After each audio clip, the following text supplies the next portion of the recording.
என்னோடய 2 கண்ணீர்லையும் ஃபுல்லாக கண்ணீர் மல்கி இருக்குது. சரி, அதாவது ஆனந்த கண்ணீர் என்று சொல்லலாம். ஃபுல்லாக என் கண்ணில் ஆனந்த கண்ணீராக இருக்குது. ஆனந்த கண்ணீர் வர்ற அளவுக்கு என்னடா ஆச்சு அப்படின்னு கேட்டால், முதலில் உங்களுக்கு மிக மிக மிக பெரிய நன்றி. ஏதோ பேசணும்னு நினச்சேன், இப்படி தான் பேசணும் அப்படி தான் பேசணும்னு நினைக்காம பேசணும் அப்படின்னு மட்டுமே நினச்சிட்டு பாட்காஸ்ட் ஸ்டார்ட் பண்ணேன். பாட்காஸ்ட் ஸ்டார்ட் பண்ண கொஞ்சம் மந்த்ஸில் என் ஃப்ரெண்ட்ஸ் சர்க்கிளில் இருக்கிற எல்லாருமே எனக்கு அவ்வளோ சப்போர்ட் பண்ணாங்க. எனக்கு ஒரு மாதிரி மோட்டிவேட்டடாக இருந்துச்சு. சரி, ஓகே, நம்ம பாட்காஸ்ட்டை நம்ம சுற்றி இருக்கிற இவ்வளோ பேர் கேட்குறாங்க அப்படின்னு. ஸோ கண்டினியூஸாக நானும் பாட்காஸ்ட் அப்லோட் செஞ்சுக்கிட்டே இருந்தேன். ஸ்டார்டிங்கில் வீக்லி 1 அப்லோட் செய்யவே ரொம்ப கஷ்டப்பட்டேன். இப்போ வீக்லி 2 அப்லோட் செய்கிறேன். ஹோப் இன்னும் நிறைய பண்ணுவேன். பட் கொஞ்ச நாளில் போக போக போக என் சர்க்கிளில் இருக்கிற யாருமே என் பாட்காஸ்ட்டை பற்றி என்கிட்ட பேசுகிறதே இல்லை, என் பாட்காஸ்ட்டை கேட்குறதும் இல்லை. எனக்கும் வியூஸு கம்மியாகிக்கிட்டே போச்சு. ஒரு எபிசோடு அப்லோட் பண்ணி 3 டேஸாக அந்த எபிசோடுக்கு எந்த ஒரு வியூஸுமே வரல. அந்த இடத்துல நான் உடஞ்சிட்டேன். என்னடா, நம்ம கரெக்டாக தான் பேசுகிறோமா, நம்ம பேசுகிறது யாருக்கும் பிடிக்குமா, நம்ம கரெக்டான வேலை தான் போகிறோமா, நம்ம இதுக்கு டிசர்வா, நம்ம இதுக்கு சூட் ஆகிறோமா, அப்படி இப்படின்னு ரேண்டம் தாட்ஸ், ஏகப்பட்ட தாட்ஸ், தேவையில்லாத தாட்ஸ். சடனாக என் பாட்காஸ்ட் கேட்டுட்டு இன்ஸ்டாகிராமில் எனக்கு ஒருத்தவங்க மெசேஜ் பண்ணுறாங்க, உங்கள் பாட்காஸ்ட் நான் கேட்டேன், எனக்கு அது ரொம்பவே ஹெல்ப்ஃபுல்லாக இருந்துச்சு. நான் ஒரு ஸ்டேஜில் இருந்தேன், உங்கள் பாட்காஸ்ட் கேட்டுட்டு நான் அதுலேருந்து க்யூர் ஆகி வெளியில் வந்தேன் அப்படின்னு அப்ரிஷியேட் பண்ணாங்க. ஸோ அங்கே எனக்கு ஒரு சின்னதாக ஒரு பூஸ்டப் கிடச்சிது. ரிட்டன் பேக் ஆகி நான் பாட்காஸ்ட் அப்லோட் பண்ண ஆரம்பித்தேன், ரெகுலராக அப்லோட் பண்ண ஆரம்பித்தேன். நீங்களும் நான் போடுற பாட்காஸ்ட்டை ரெகுலராக கேட்க ஆரம்பிச்சிங்க. ஆல்மோஸ்ட் இப்போது நம்ம பாட்காஸ்ட்டை 12 கண்ட்ரீஸ்லேருந்து கேட்குறாங்க. இப்போ நம்ம என்னப்பா பேசுவோம் பாட்காஸ்ட் ஓவரால் 10,000 பிளேஸ் போயிருக்கு. நம்ம என்னப்பா பேசுவோம் பாட்காஸ்ட் ஆரம்பித்து ஆல்மோஸ்ட் 6 to 7 months ஆகிருக்கும். இந்த 6 to 7 monthsல நம்மளோட என்னப்பா பேசுவோம் பாட்காஸ்ட்டை ஓவரால் 12 கண்ட்ரிலேருந்து 10,000 பேர் கேட்டிருக்காங்க.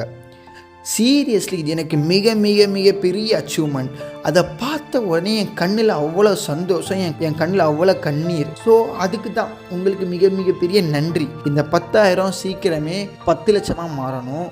நானும் ரெகுலராக எபிசோட் அப்லோட் செஞ்சுட்டே இருப்பேன். நீங்களும் மிஸ் பண்ணாமல் ரெகுலராக கேட்டுக்கிட்டே இருங்க.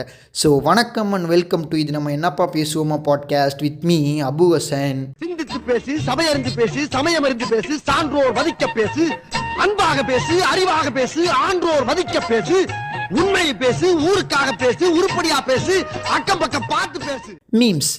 மீம்ஸ் அப்படின்னா கண்டிப்பாக நம்ம எல்லாருக்குமே பிடிக்கும். சோஷியல் மீடியாவில் நம்ம ரெகுலராக ஆக்டிவாக இருக்கிறதுக்கு மெயின் ரீசன் என்னென்னா மீம்ஸாக தான் இருக்கும். அந்த மீம்ஸும் ஃபன்னாக இருக்கும், கருத்தாக இருக்கும், கலாயாக இருக்கும், அடல்ட் ஜோக்காக இருக்கும், பேடாக இருக்கும். அவ்வளோ பெரிய விஷயத்தை சுருக்கி சிம்பிளாக ஒரு சின்ன பிக்சரில் சொல்கிறாங்க. அது எப்படி அவங்களுக்கு மட்டும் அது வருது? இன்ட்ரெஸ்ட்டாக இல்லை பேஷனா?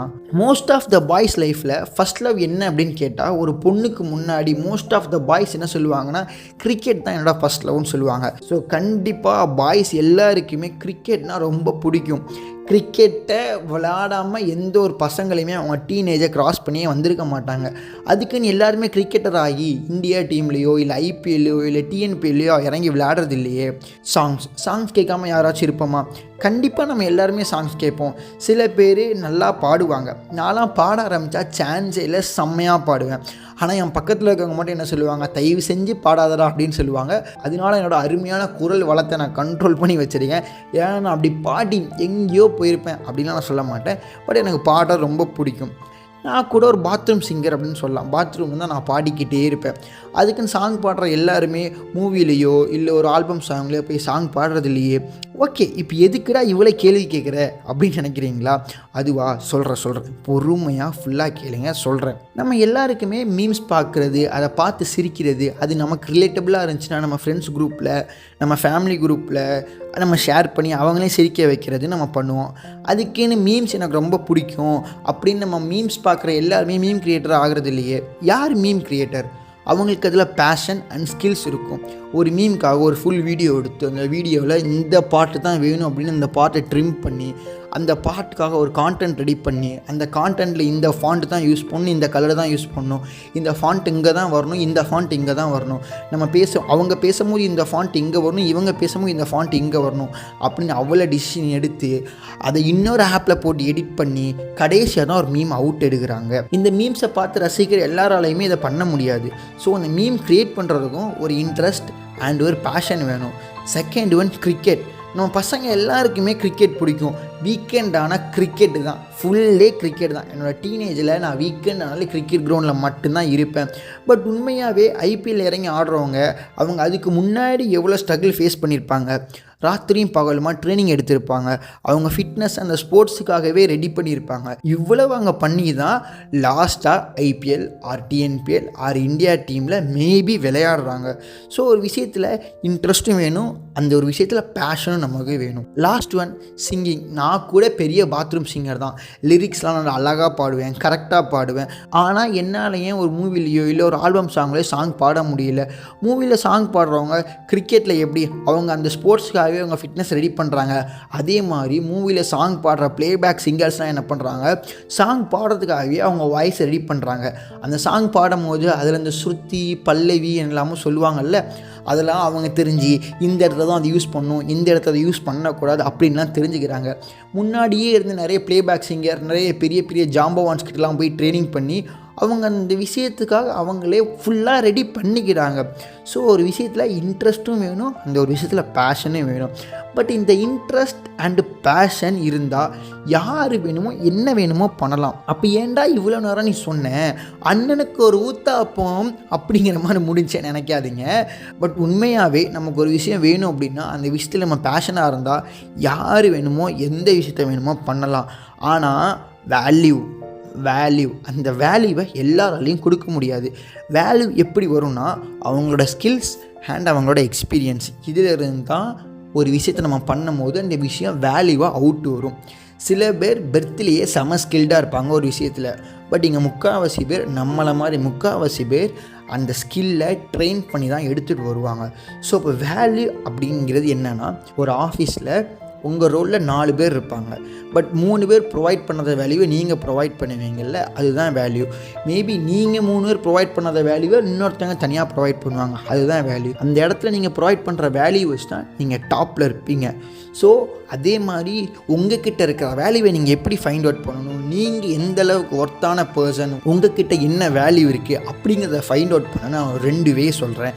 அதில் ஃபஸ்ட் ஒன், நம்மளை பற்றி நம்ம ஆழமாக யோசிக்கணும். ஆழமான ஒரு 120 அடி ஆழம் போதுமா அப்படின்லாம் இல்லை. சிம்பிளாக சொன்னால் எதுவுமே இல்லாமல் யாரும் இல்லாமல் ஒரு இடத்துல உட்காந்து யோசிங்க. உங்களுக்கு எது ரொம்ப பிடிக்கும், எது பிடிக்காது, எந்த விஷயம் உங்களுக்கு நேச்சுரலாகவே வரும், எந்த விஷயத்துக்காக நீங்கள் உயிரை கொடுத்து இறங்கி பண்ணுவீங்க, எந்த விஷயத்துக்காக நீங்கள் உயிரை கொடுத்து இறங்கி வேலை செய்வீங்க, எந்த விஷயத்தை நீங்கள் கோலாக செட் பண்ணியிருக்கீங்க. ஸோ அப்படி இப்படின்னு எல்லாமே உங்களை பற்றி A to Z நீங்கள் தெரிஞ்சுக்கோங்க. இசட் வர தான் இருக்குது, இசட்டை தாண்டி எது இருந்தால் அதையும் தெரிஞ்சுக்கோங்க, தப்பே இல்லை. Second one, new experience in our life. New place new எக்ஸ்பீரியன்ஸ்க்கு ஒரு சூப்பரான கோட்ஸ் ஒன்று பார்த்தேன். Change is the only constant in life and change is what makes life interesting. அதாவது என்ன அப்படின்னா, கார்ப்பரேட் கம்பெனியில் கார்ப்பரேட் ஆஃபீஸில் என்ன தெரியுமா சொல்லுவாங்க, நீங்கள் நிறைய விஷயம் புதுசாக எக்ஸ்ப்ளோர் பண்ணணுன்னா இந்த கம்பெனியில் ஒரு வருஷம் இருந்துட்டு வேறு கம்பெனிக்கு ஒரு வருஷம் போங்க, நீங்கள் நிறைய விஷயம் புதுசாக எக்ஸ்ப்ளோர் பண்ணலான்னு சொல்லுவாங்க. சேம் ஃபார்மேட் சேம் ஃபார்முலா தான் நம்ம லைஃபுக்கும். நீங்கள் ஒரே பிளேஸில் இருந்தீங்க அப்படின்னா உங்களை பற்றி நீங்கள் ஃபுல்லாக தெரிஞ்சிக்க முடியாது. நீங்கள் புதுசாக டெய்லி நிறைய பீப்புளை மீட் பண்ணுறீங்க, புதுசான விஷயத்தை நீங்கள் டெய்லி பண்ணுறீங்க அப்படின்னா உங்களுக்கு ஒரு இடத்துல எப்படி ரியாக்ட் பண்ணணும், இந்த இடத்துல எப்படி ரியாக்ட் பண்ணணும், அந்த இடத்துல எப்படி ரியாக்ட் பண்ணணும், இந்த பீப்புளை நீங்கள் எப்படி ஹேண்டில் பண்ணணும், அந்த பீப்புளை எப்படி ஹேண்டில் பண்ணணும், இந்த பீப்புள்கிட்ட நீங்கள் எப்படி ரியாக்ட் பண்ணணும், இந்த பீப்புள்கிட்ட நீங்கள் எப்படி ரியாக்ட் பண்ணணும் அப்படிங்கிறது உங்களுக்கே உங்களை பற்றி தெரியும். அதுக்கு நம்ம என்ன பண்ணணும், நம்ம லைஃப்பில் நிறைய ட்ராவல் போகணும். ட்ராவல்னால் இங்கேருந்து பைக் எடுத்துகிட்டு லடாக் போகணும், மணாலி போகணும், இந்த லேண்ட் ஆஃப் ஹை பாஸ் நான் என்னையே பற்றி தெரிஞ்சுக்க நான் பைக்கில் மணாலி போகிறேன் அப்படிங்கிறதுலாம் இல்லை. நீங்கள் எங்கே வேணுமோ போகலாம். புதுவிதமான மக்களை பாருங்கள், புதுவிதமான மக்கள்கிட்ட பேசுங்க. அவங்கள்ட்ட பேசும்போது தான் உங்களை பற்றியே உங்களுக்கு நிறைய விஷயம் தெரியும், உங்களை பற்றியே உங்களால் நிறைய விஷயம் தெரிஞ்சிக்க முடியும். நீங்கள் A to Z தெரிஞ்சுக்கணும்னு சொன்னல, அதில் நீங்கள் இப்போ இருக்கிற பீப்புள்ஸ்கிட்ட நீங்கள் பேசிங்கன்னா உங்களை பற்றி நீங்கள் பாதி தான் தெரிஞ்சுப்பீங்க. எப்போ நீங்கள் புதுவிதமான பீப்புளை பார்க்குறீங்களோ அப்போ தான் நீங்கள் உங்களை பற்றி ஃபுல்லாக தெரிஞ்சுப்பீங்க. ஸோ ஹோப் இந்த 2 விஷயத்தையும் பண்ணாலே உங்ககிட்ட இருக்க வேல்யூ, அதாவது உங்ககிட்ட இருக்க ஒர்த்து என்னன்னு கண்டிப்பாக அவங்களுக்கு தெரியும். இந்த 2 விஷயத்தை ஃபாலோ பண்ணுங்கள். இந்த எபிசோடு உங்களுக்கு பிடிச்சிருந்துச்சுன்னா மறக்காமல் நம்ம என்னப்பா பேசுவோமோ பாட்காஸ்ட்டாக ஃபாலோ பண்ணிடுங்க. டிஸ்கிரிப்ஷனில் ரிப்ளைங்கிற பட்டன் கொடுத்து இந்த எபிசோடோட ஃபீட்பேக்கை சொல்லுங்கள். அதே டிஸ்கிரிப்ஷனில் என்னோடய இன்ஸ்டாகிராம் ஐடி கொடுக்குறேன். மேபி இந்த எபிசோட் கேட்டதுக்கப்புறம் உங்களுக்கு இனி அப்ரிஷியேட் பண்ணணும்னு தோணுச்சுன்னா தாராளமாக வந்து என்னோடய இன்ஸ்டாகிராம் ஐடியில் என்னை அப்ரிஷியேட் பண்ணலாம். இந்த எபிசோட ஃபீட்பேக்கையும் நீங்கள் இன்ஸ்டாகிராமில் வந்து சொல்லலாம்.